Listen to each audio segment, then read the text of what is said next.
Hi everyone, স্বাগত সবাইকে আমাদের ঠিকানা এডু প্ল্যাটফর্মে। আজকে আমরা ভেক্টর ক্লাসটি নিব। এটি ভেক্টরের প্রথম ক্লাস এবং এই ক্লাসে আমরা মোটামুটি ভেক্টর সম্পর্কে কিছু গুরুত্বপূর্ণ টপিক কভার করার চেষ্টা করব। প্রথমত আমরা ভেক্টর কি এবং এর দুটি গুরুত্বপূর্ণ প্রকারভেদ সম্পর্কে জেনে নিব। এছাড়া আমরা ভেক্টরের বিভাজন ও তার প্রয়োগ দেখব এবং অবশেষে আমরা ভেক্টরের যোগ, বিয়োগ এবং তার লব্ধি নির্ণয়ের প্রক্রিয়াটা দেখব।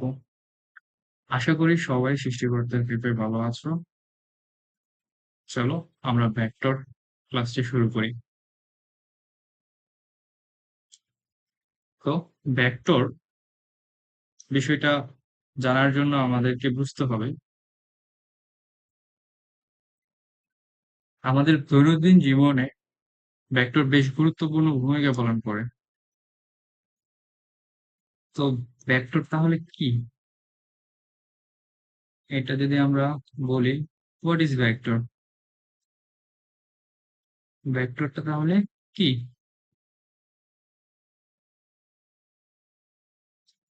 ধরো আমি যদি বলি এই ভৌত জগতে কোনো কিছু পরিমাপ করার জন্য তোমার কি প্রয়োজন, তাহলে উত্তর হবে কোনো রাশি প্রয়োজন হয়। আর ভৌত রাশি কিন্তু দুই প্রকার, একটা স্কেলার এবং একটা ভেক্টর। তো ভেক্টর আসলে কিন্তু ভেক্টর রাশি, যে রাশি,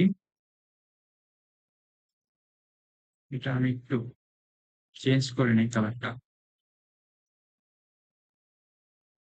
দেখো যে রাশি প্রকাশ করার জন্য, যে রাশি প্রকাশ করার জন্য মানের সাথে মানের সাথে দিকেরও প্রয়োজন হয়, দিকেরও প্রয়োজন হয় হয় তাকে ভেক্টর রাশি বলা হয়। ঠিক আছে, তাকে ভেক্টর রাশি বলে। উদাহরণ হিসেবে বলতে পারি a vector, b vector, etcetera. এগুলো একটা ভেক্টর। দেখা গেল এই ভেক্টর গুলোর দুইটা গুরুত্বপূর্ণ প্রকারভেদ সম্পর্কে আমাদের জানা লাগবে। প্রকারভেদ বা types of vector, types of vector. এখানে আমরা দুইটা গুরুত্বপূর্ণ টাইপ নিয়ে আলোচনা করবো। একটা হচ্ছে একক ভেক্টর, অন্যটি হচ্ছে আয়ত একক ভেক্টর।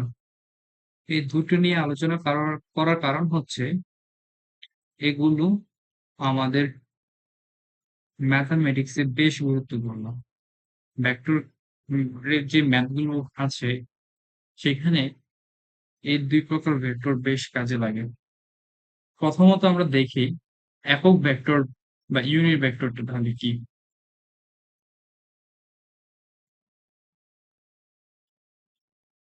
একক ভেক্টর বা ইউনিট ভেক্টর,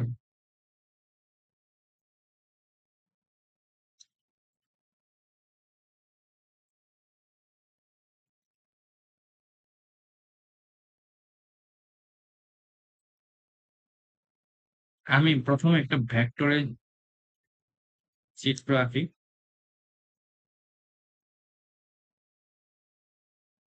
উম,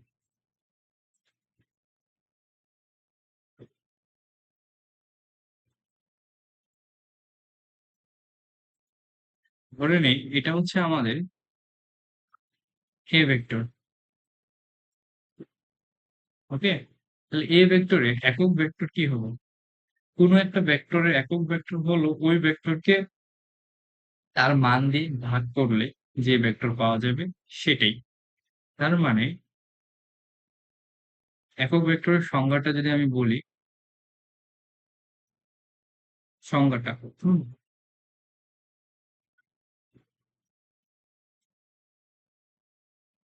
কোনো ভেক্টরকে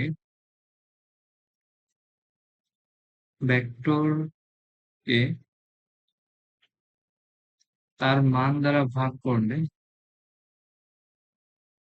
মান দিয়ে ভাগ করা হয়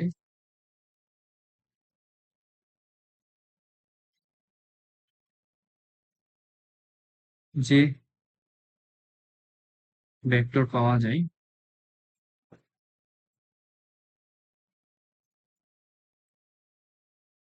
যায় তাই উক্ত ভেক্টরের উক্ত ভেক্টরের একক ভেক্টর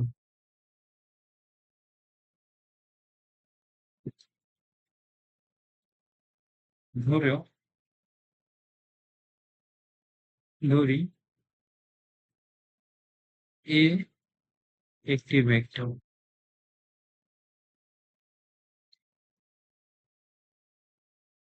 ঠিক আছে, যার একক ভেক্টর হবে একক ভেক্টর এ ক্যাপ সমান এ ভেক্টর ডিভাইডেড বাই এ ভেক্টরের মান। ঠিক আছে, আশা করি তোমরা এটা বুঝতে পেরেছো।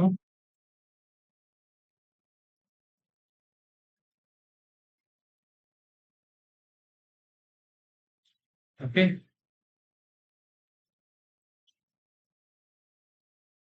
ইউনিট ভেক্টর সম্পর্কে আলোচনা করলাম।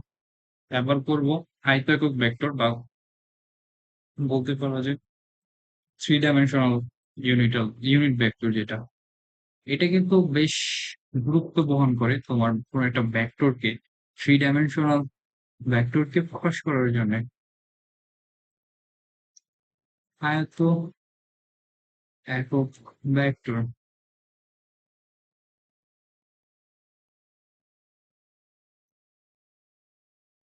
আমরা যে স্থানাঙ্ক ব্যবস্থা জানি এক্স ওয়াই এবং জেড, থ্রি ডাইমেনশনাল স্থানাঙ্ক ব্যবস্থা, ওই স্থানাঙ্ক ব্যবস্থায় এক্স ওয়াই এবং জেড অক্ষ বরাবর যে একক ভেক্টর গুলো অবস্থান করে তাই হচ্ছে আয়ত একক ভেক্টর।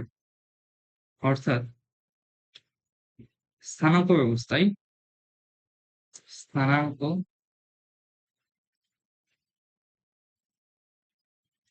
স্থানাঙ্ক ব্যবস্থায় স্থানাঙ্ক ব্যবস্থায় ব্যবস্থায় এক্স ওয়াই এবং জেড অক্ষ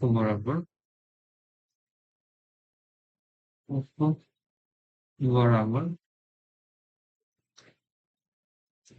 যে একক ভেক্টর গুলো থাকে যে একক ভেক্টর গুলো থাকে গুলি থাকে তাই হলো আয়ত একক ভেক্টর। ঠিক আছে,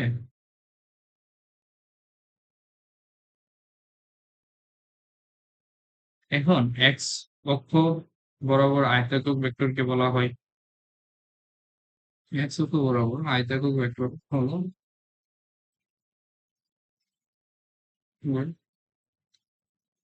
আয়ত একক ভেক্টর হলো আই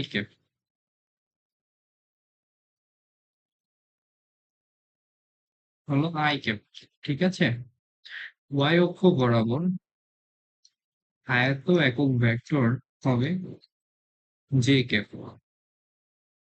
এবং জেড অক্ষ বরাবর আয়ত একক ভেক্টর হচ্ছে তোমার কে ক্যাপ।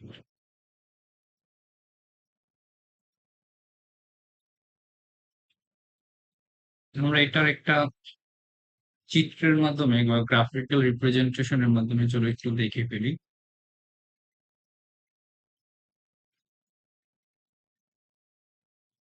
ধরো আমরা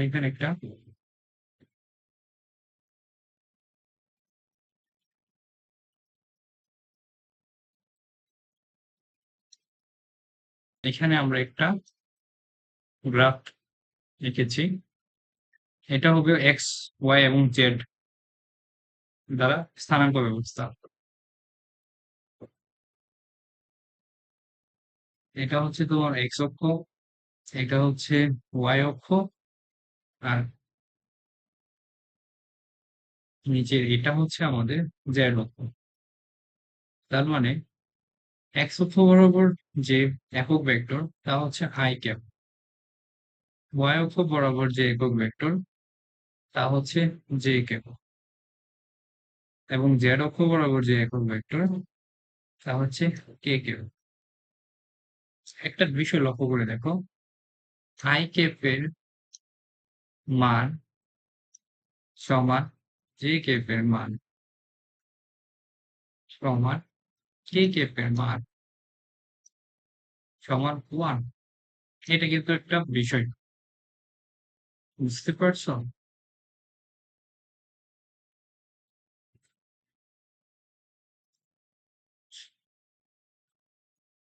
এটা হচ্ছে আয়ত একক ভেক্টরগুলোর মান। চলো আমরা একটা ভেক্টর কিভাবে আয়ত একক ভেক্টরের মাধ্যমে প্রকাশ করতে হয় তা দেখে নিই। ধরি ধরি এ একটি একটি থ্রি ডাইমেনশনাল ভেক্টর, ফলে আমি ধরো যে এ কে প্রকাশ করতে পারবো a x i cap plus a y j cap plus a z k cap.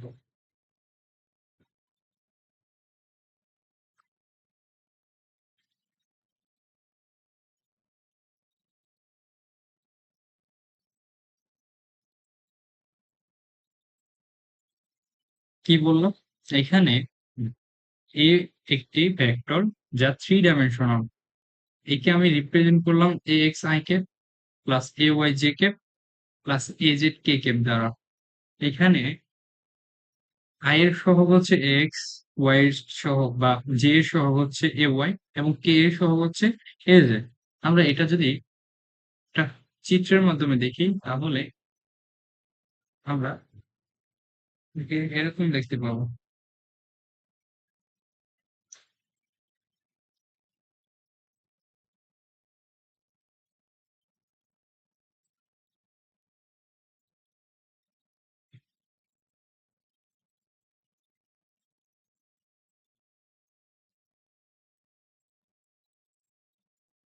দেখো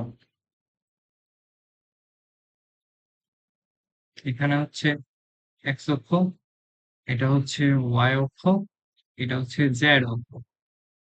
তো আমি এখানে যে ভেক্টরটা আঁকবো,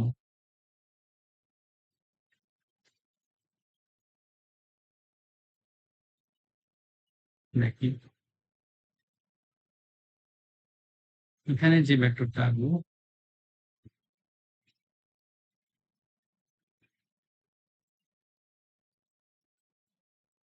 এ বরাবর আঁকবো।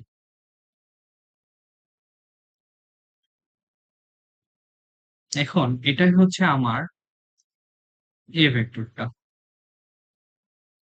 এটাই হচ্ছে আমার এ ভেক্টর, যেটাকে আমি a x i cap plus a y a y j cap a y j cap plus a j k cap দ্বারা প্রকাশ করেছিলাম। ঠিক আছে, এখন এটাকে আমরা কম্পোনেন্ট আকারে ভাগ করে ফেলি, সহগ আকারে। দেখো এখানে আই এর সহগ হচ্ছে এক্স, আই হচ্ছে এক্স অক্ষ বরাবর একক ভেক্টর। তাহলে আমি যদি এর এক্স অক্ষ বরাবর অভিক্ষেপটা বের করতে পারি এ ভেক্টরের, তাহলে যেটা পাবো সেটাই হচ্ছে কিন্তু এ এক্স। ঠিক আছে, এবং তার যদি ওয়াই অক্ষ বরাবর অভিক্ষেপটা বের করার চেষ্টা করি, তাহলে যেটা পাবো সেটাই হবে কিন্তু এ ওয়াই। আবার এটাকে যদি তুমি জেড অক্ষ বরাবর চিন্তা করো, সে জেড অক্ষে যতটুকু অভিক্ষেপ ফেলবে সেটা হবে এ জেড। ঠিক আছে? এখন প্রশ্ন হচ্ছে, এই যে ভেক্টরটা আমরা দেখলাম, তা কিন্তু আমরা দেখতে পাচ্ছি বিভিন্ন অক্ষের সাথে বিভিন্ন কোণ উৎপন্ন করতেছে। ধরো এটা এক্স অক্ষের সাথে থিটা এক্স কোণ উৎপন্ন করেছে, ওয়াই অক্ষের সাথে এটা যে কোণ উৎপন্ন করেছে সেটা হচ্ছে থিটা ওয়াই, এবং জেড অক্ষের সাথে যে কোণটা উৎপন্ন করেছে সেটা হচ্ছে থিটা জেড। এটা কিন্তু এ ভেক্টরের গ্রাফিক্যাল রিপ্রেজেন্টেশন। বুঝতে পেরেছ? আশা করি আমরা এই গ্রাফটা বুঝতে পেরেছি। ওকে, আমরা এখন আমাদের পরের টপিকে চলে যাব, সেটা হচ্ছে ভেক্টর বিভাজন।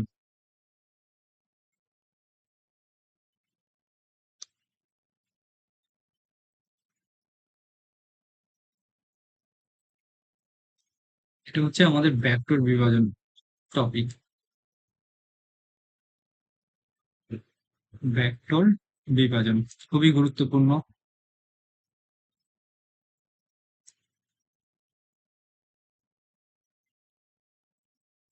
একটু দেখি বিভাজন মানে কি। ধরো তোমাকে একটা ভেক্টর দেওয়া আছে, এই ভেক্টরটাকে দুইটা আলাদা আলাদা ভেক্টরের মাধ্যমে যদি তুমি প্রকাশ করতে পারো তাহলে সেটা হবে ভেক্টরের বিভাজন। বুঝে গেছে? এই ভেক্টরের বিভাজন কিন্তু দুই প্রকার, একটা হচ্ছে তির্যক বিভাজন আর একটা হচ্ছে লম্ব বিভাজন। তো ভেক্টর একটা ভেক্টরকে একটি ভেক্টরকে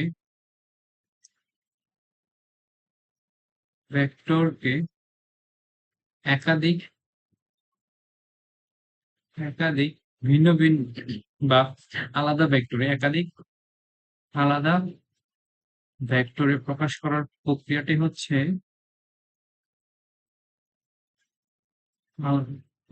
একাধিক আলাদা ভেক্টরে প্রকাশ করার প্রক্রিয়াটাই হলো ভেক্টর বিভাজন।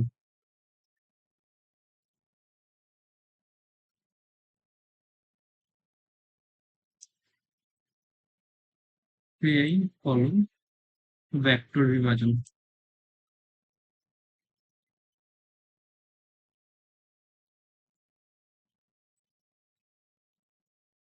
এখন ভেক্টর বিভাজন কিন্তু দুই প্রকার, একটা হচ্ছে তির্যক বিভাজন, একটা হচ্ছে লম্ব বিভাজন। ভেক্টর বিভাজন দুই প্রকার,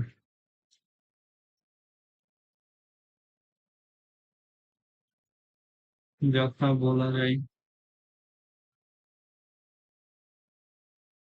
তির্যক বিভাজন,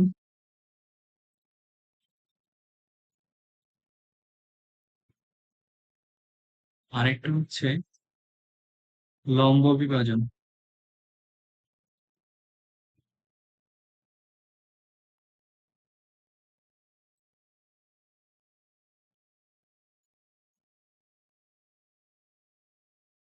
আমরা প্রথমত তির্যক বিভাজনটা সম্পর্কে ধারণা লাভ করব।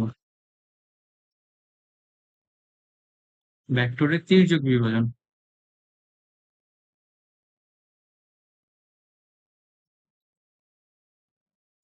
তির্যক বিভাজন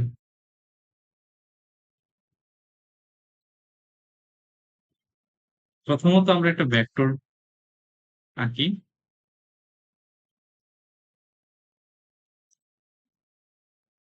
আমরা একটা ভেক্টর আঁকি,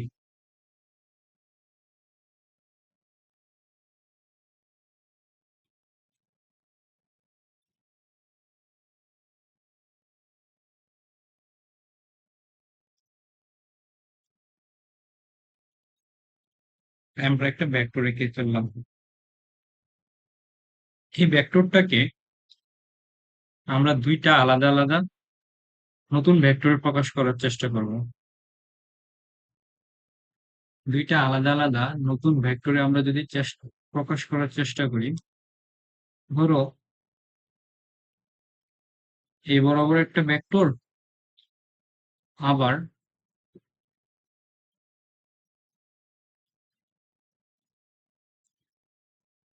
আরেকটা ভেক্টর দেখা গেল যে এই বরাবর।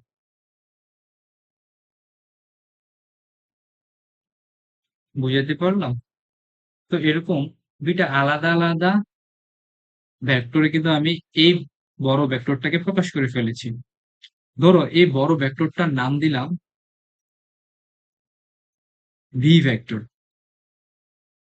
এখন এই ছোট ভেক্টর গুলো হচ্ছে বি ওয়ান ভেক্টর এবং বি টু ভেক্টর। এই দুইটা ভেক্টর কিন্তু বি ভেক্টর থেকে সৃষ্ট। বাট আমি যখন এটা বিভাজন করে দিব তখন মনে রাখতে হবে এই ভেক্টরটা কিন্তু আমার আর থাকবে না।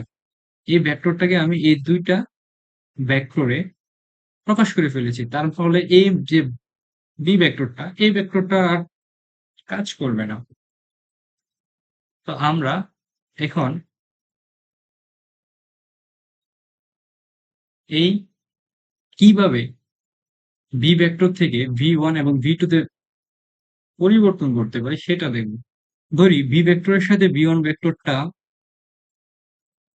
থিটা ওয়ান কোণে উৎপন্ন করেছে বা থিটা ওয়ান কোণে সাহিত, আর বি টু হচ্ছে থিটা টু কোণে।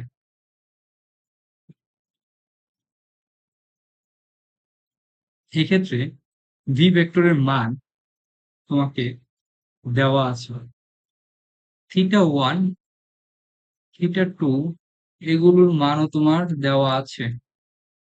তাহলে তোমাকে বি ওয়ান এবং বি টু এগুলো বের করলেই কিন্তু তোমার আমি এই যে তির্যক ভেক্টরের বিভাজন এটা করতে পারবো। তার মানে আমাদের এখন দায়িত্ব হচ্ছে বি ওয়ান এবং বি টু বের করা। এখন আমাদের জানা পরিচিত কোনো ফর্মুলার মাধ্যমে এটা আমরা বের করতে পারি, সেটা আমাদের দেখতে হবে। বি ওয়ান এবং বি টু বের করার জন্য একটা প্রয়োজনীয় বা সূত্র প্রয়োজন। এখন আমাদের জানাশোনার মধ্যে একটা গুরুত্বপূর্ণ সূত্র রয়েছে, যেটাকে আমরা বলে থাকি লামির উপপাদ্য বা লামিস থিওরেম। ঠিক আছে? আমরা এটাকে বলে থাকি লামির উপপাদ্য বা লামিস থিওরেম। আমরা এই লামিস থিওরেম ব্যবহার করে কিন্তু এই বি ওয়ান এবং বি টু বের করে ফেলতে পারি। চলো তোরা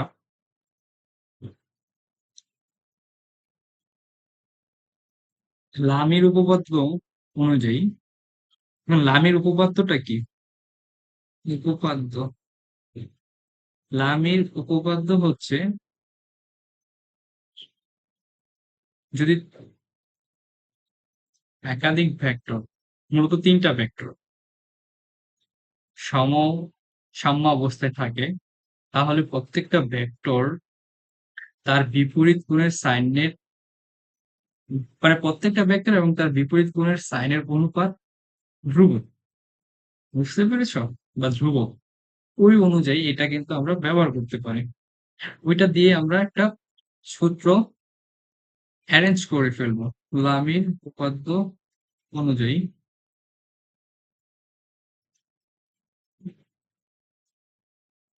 এটা কিন্তু সরাসরি লামের উপপাদ্যকে সাপোর্ট করবে না। মনে হতে পারে যে বি প্রাইমটাকে ভেঙে বি ওয়ান এবং বি টু তে তুলে ফেললাম, তাহলে বি টু তে এখানে ভ্যানিশ হয়ে যাওয়ার কথা। তাহলে এখানে তো তিনটা ভেক্টর নেই। তোমাকে কল্পনা করে নিতে হবে এখানে 3 নম্বর ভেক্টরটা এই পাশে অবস্থান করতেছে। এটাই হচ্ছে সেই বি ভেক্টর। বুঝতে পেরেছ? অনেক সময় আমাদের কনফিউশন থাকে। এটাকে সাইন থিওরেমও বলা হয়।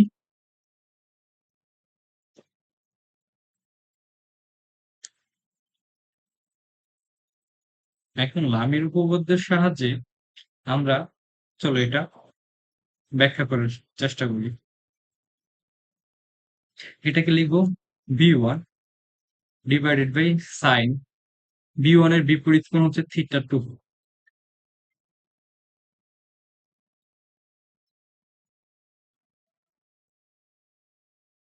Is equal b2 by sin theta 1 is equal to b by sin theta 1 plus theta 2। ঠিক আছে, এটার মাধ্যমে আমি বি এবং থিটা 1 এবং থিটা 2 জানা থাকলে সহজে b1 এবং b2 বের করতে পারবো এই সূত্রের মাধ্যমে।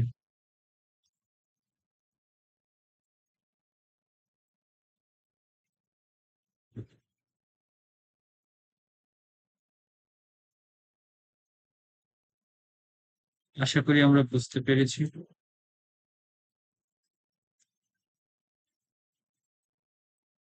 চলো আমরা এর পরবর্তী বিভাজন অর্থাৎ লম্ব বিভাজন সম্পর্কে জেনে আসি।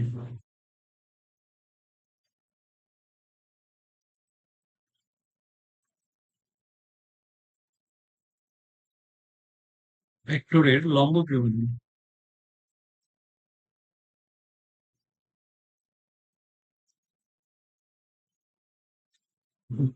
ভেক্টরের লম্ব বিভাজন।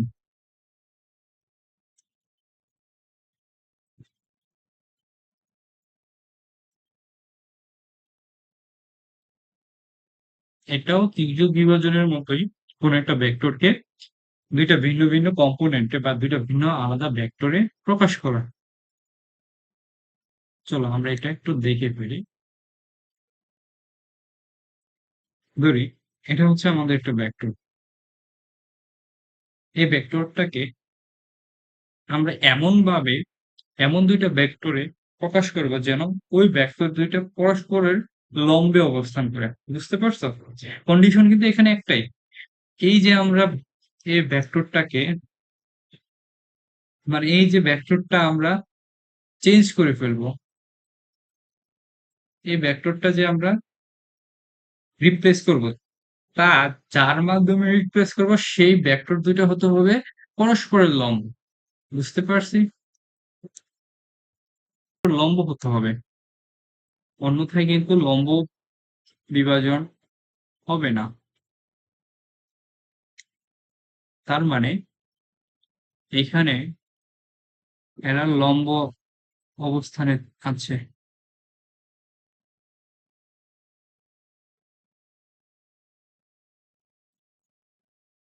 এরা কিন্তু লম্ব অবস্থানে রয়েছে। ওকে, আমি ধরে নেই এটা হচ্ছে আমার এ ভেক্টর এবং এটা হচ্ছে a1 ভেক্টর, এটা হচ্ছে a2 ভেক্টর। এ ভেক্টর a1 ভেক্টরের সাথে থিটা কোণ উৎপন্ন করেছে, তাহলে স্বাভাবিকভাবে a2 এর সাথে 90 মাইনাস থিটা কোণ উৎপন্ন করেছে।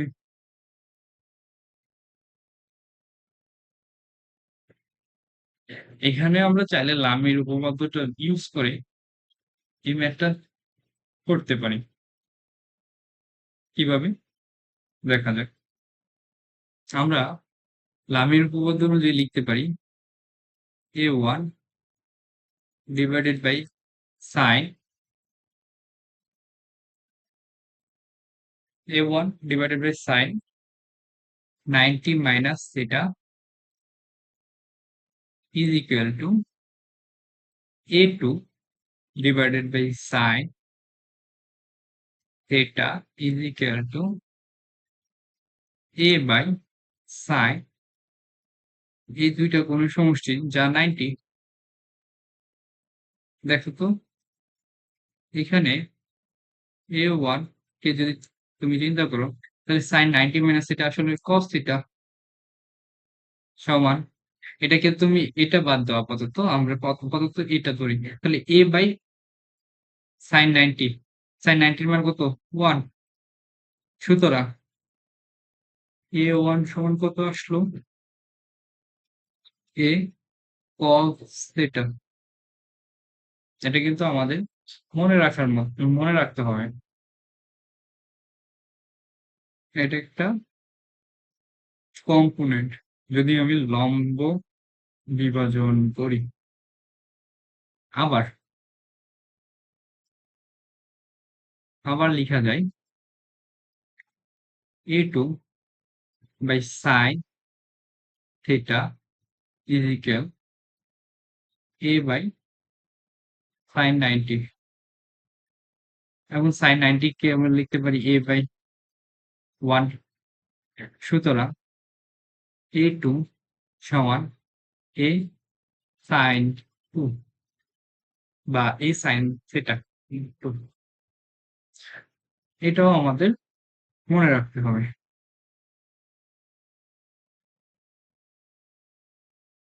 দেখো এখানে একটা শর্টকাট আছে মনে রাখার। আমরা a1 টা বের করেছি, a1 এর সাথে কতটুকু কোণ উৎপন্ন করেছে? থিটা কোণ। তার মানে a1 এর সাথে সরাসরি যতটুকু কোণ উৎপন্ন করবে তার মান এখন কিভাবে বের করব? a1 এর মান হয়ে যাবে a1 into a in sorry a1 সমান, a1 এর মান বের করার জন্য আমরা a1 সমান লিখব a ইনটু cos a এবং a1 এর মধ্যবর্তী কোণ a1 এবং a এর মধ্যবর্তী কোণ যা থিটা। বুঝতে পেরেছো? a cos theta. এটা কিন্তু a2 এর ক্ষেত্রেও প্রযোজ্য। যেমন a2 এর ক্ষেত্রে চিন্তা করো, a2 সমান a ইনটু cos a2 এবং a1 এর মধ্যবর্তী কোণ। এখন a2 এবং a1 এর মধ্যবর্তী কোণ কিন্তু cos, সরি, a2 এবং a1 a এর মধ্যবর্তী কোণ হচ্ছে 90 মাইনাস থিটা। তাহলে তুমি এখানে a cos 90 মাইনাস থিটা দাও, ফলে a sin থিটা এসে পড়বে। দেখতে পাচ্ছ? আমরা কিন্তু এইভাবেও কিন্তু এই ম্যাথটা করতে পারি। অবশ্যই এটা শর্টকাট ফর্মুলা, বাট মূলত আসা এই লামের উপপাদ্য থেকে। এটা মনে রাখবা। ঠিক আছে? আমরা এগুলো মনে রাখবো।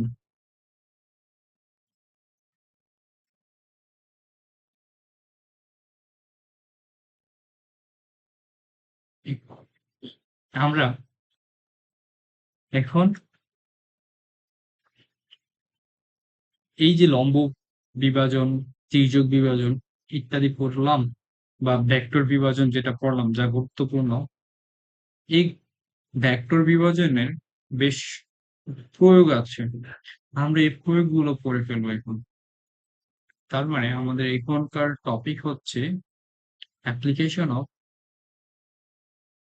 ভেক্টর ডিভিশন বা ভেক্টর বিভাজনের প্রয়োগ।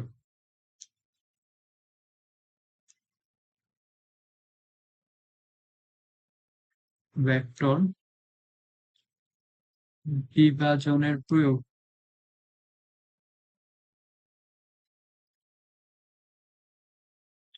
প্রয়োগ, ঠিক আছে?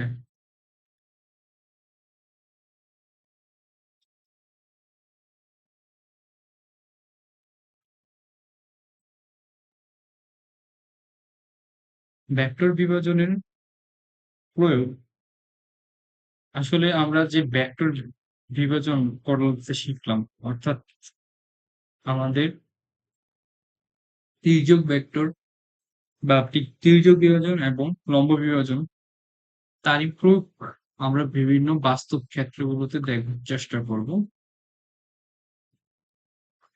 আমরা এটাকে কেস আকারে দেখি, চলো।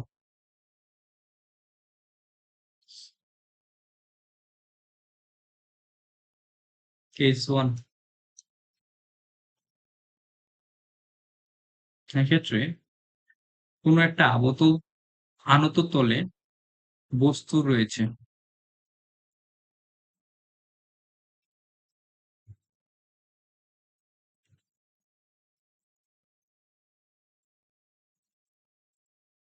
আনত তলে বস্তুর জন্য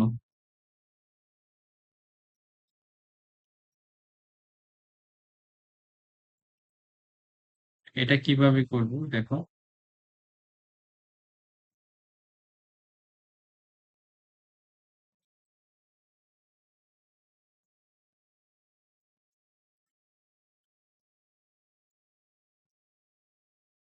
এটা তল এঁকে ফেলি আনত তল।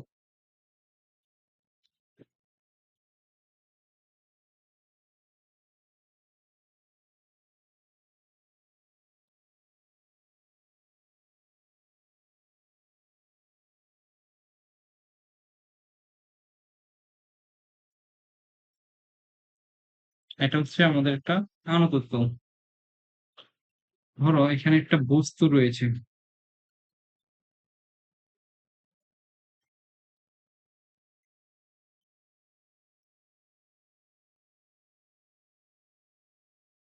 এখন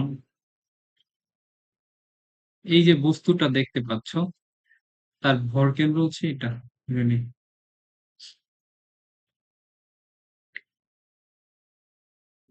দেখো এই বস্তুটার উপর কি কি বল আমরা দেখতে পাচ্ছি। এখানে আনত তল থিটা কোণ উৎপন্ন করে রয়েছে আনুভূমিকের সাথে, এটাও দেওয়া আছে।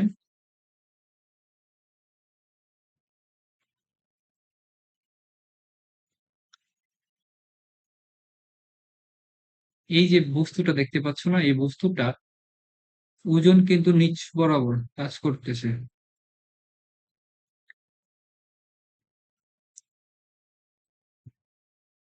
বস্তুটার ওজন নিচ বরাবর কাজ করতেছে।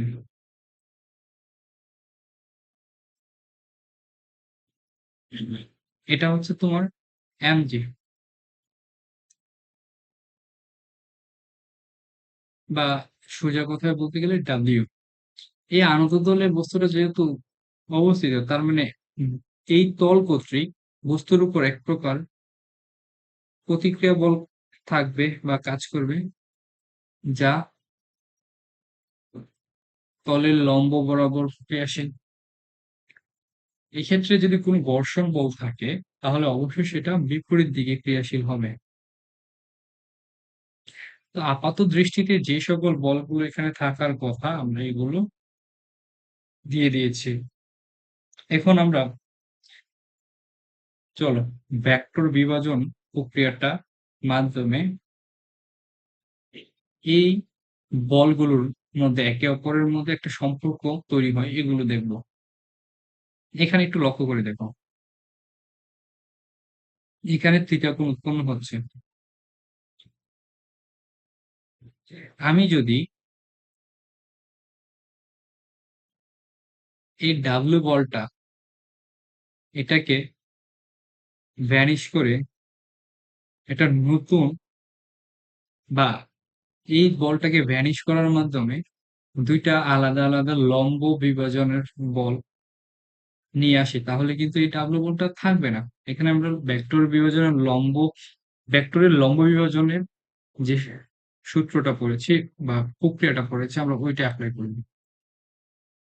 তাহলে এখানে আমরা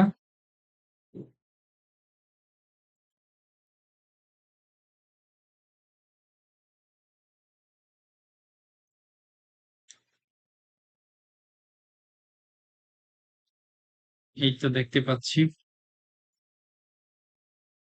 এখানে যে ডাব্লিউ, তার একটা উপাংশ এই বরাবর থাকবে, তা আরেকটা উপাংশ থাকবে ঠিক লম্ব বরাবর, ঠিক লম্ব বরাবর। এখন প্রশ্ন হচ্ছে এই উপাংশটা কত, এই যে উপাংশটা তা কত, তা বোঝার জন্য আমাদেরকে এখানে একটা বিষয় দেখতে হবে। এই যে এখানে কোণটা উৎপন্ন হচ্ছে, এই কোণটা, এই কোণটা কিন্তু অবশ্যই 90 ডিগ্রি। এটা হচ্ছে ভেক্টরের লম্ব বিভাজনের দুটো সৃষ্ট বল, তার মানে এটা অবশ্যই 90 ডিগ্রি। এখন চিন্তা করে দেখো, এই যে এখানে একটা কোণ উৎপন্ন হচ্ছে 90°।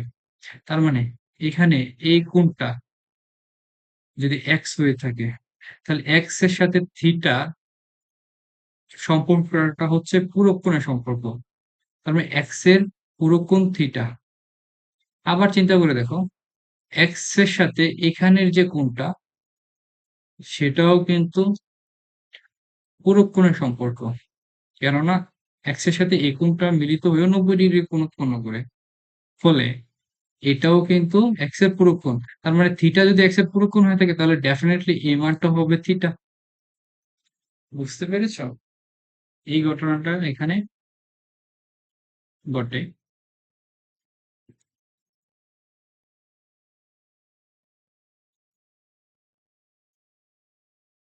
ওয়েট। তার মানে এখানে হচ্ছে গিয়ে থিটা কোণ হলে এই কোণটা হবে থিটা। তার মানে ডাব্লিউ কে আমি যদি এ বরাবর প্রসারিত করে ফেলি বা ধরো যে প্রকাশ করি, তাহলে এটা হবে ডাব্লিউ কস থিটা। মনে আছে তো? লম্ব বিভাজনে সরাসরি কোন একটা কোণ এ ভেক্টর কে যদি আমি a1 এবং a2 তে ডিভাইড করি, এবং a1 কে যদি আমরা বের করতে চাই, তাহলে k1 ছিল কি a ইন্টু a1 এবং a2 এর a1 এবং a এর মধ্যবর্তী কোণের cos। এটাই কিন্তু সেটা। তাহলে এটা ডেফিনেটলি বোঝা যাচ্ছে যে ডাব্লিউ সাইন থিটা হবে। এখন প্রশ্ন হচ্ছে এই মাঝখানে, তাহলে যে ডাব্লিউটা থাকতেছে এটা এখন ভ্যানিশ হয়ে গেল, এটা থাকলো না, এটা আর থাকলো না, এটা আর রইল না।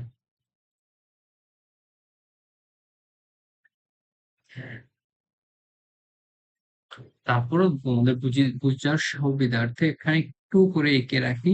এখানে আমাদের একটা ডাব্লিউ ওজন কাজ করার কথা ছিল, যা এখন আর করবে না।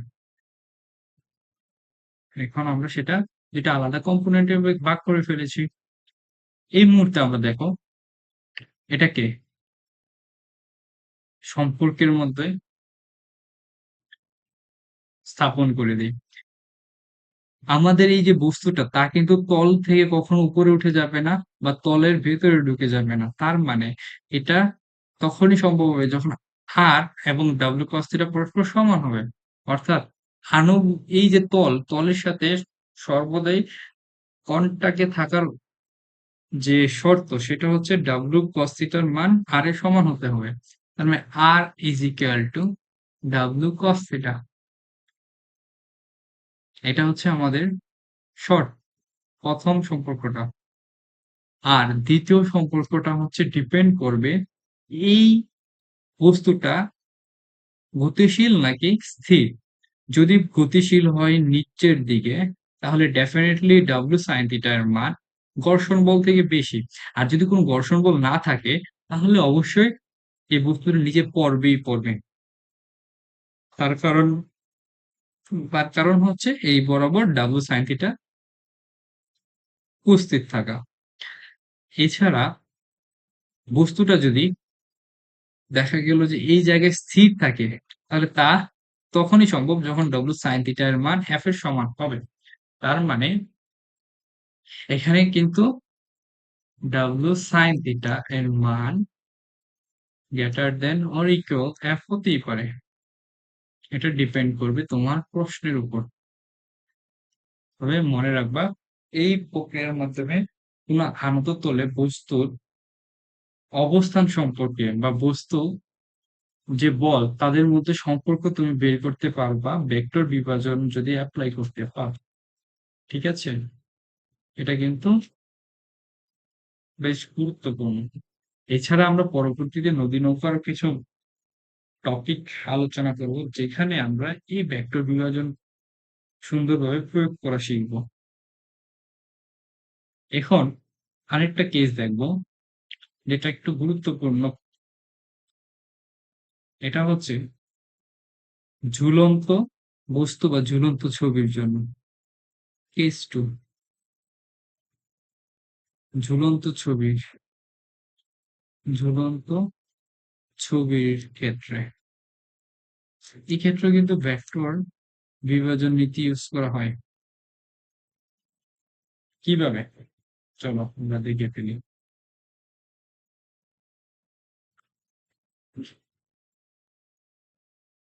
আমরা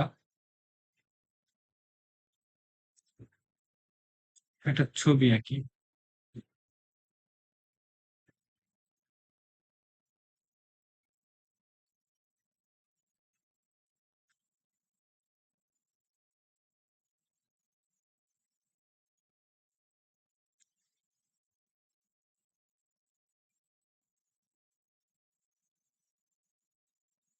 ধরে নিই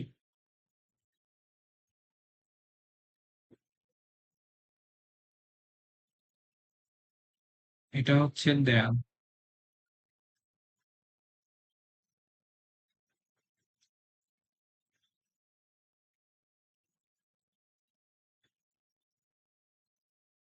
এখানে হচ্ছে আমার হুক থাকতেছে, যেখানে ছবিটা ঝুলন্ত অবস্থায় থাকবে।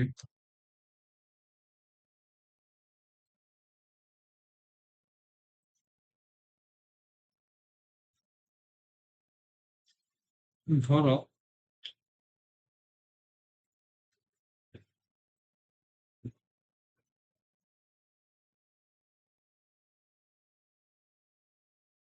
এখান থেকে দুইটা রশ্মির মাধ্যমে এই হুক গুলোর সাথে ছবিটা ঝুলানো। এখন ছবির অবশ্যই একটা ভর আছে,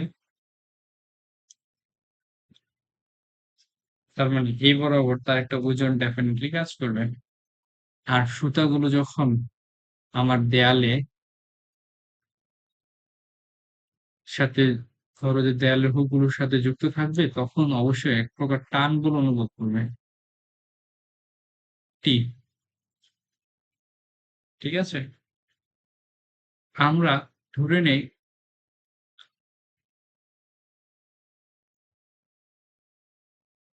তোমার উলম্বের সাথে দড়িগুলো যে টানবো তার মধ্যবর্তী কোণ হচ্ছে থিটা। এবার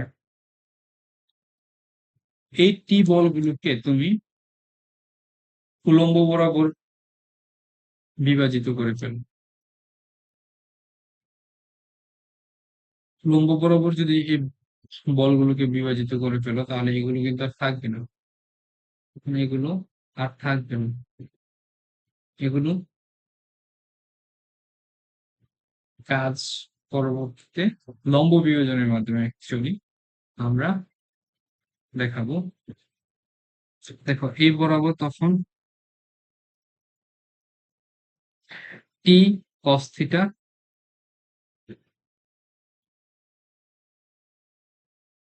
এবং এই টি এর জন্য এখানে টি কস থিটা চলে আসবে, মানে কম্পোনেন্ট চলে আসবে কস থিটার কম্পোনেন্ট। ফলে মোট হবে কি 2t cos থিটা। তো এটা একবারে লিখে ফেলি, এটা হয়ে যাবে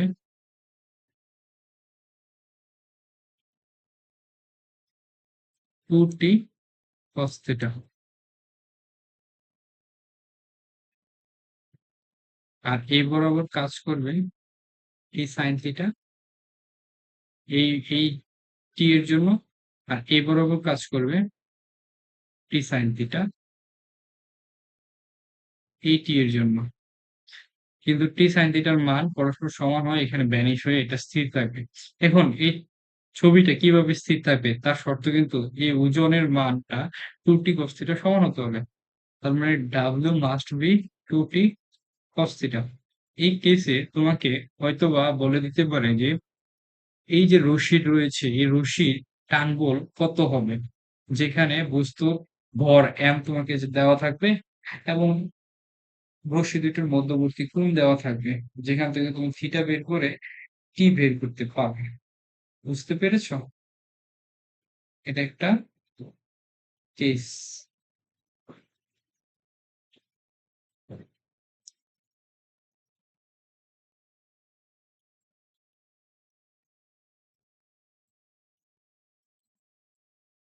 আজকের আমরা এই ক্লাসে এতটুকু পর্যন্তই দেখব। পরবর্তী ক্লাসে আমরা নতুন কিছু টপিক নিয়ে আবার আলোচনা করব ভেক্টরের। ধন্যবাদ আজকের এই ক্লাসটি করার জন্য। সবাই ভালো থাকো, সুস্থ থাকো।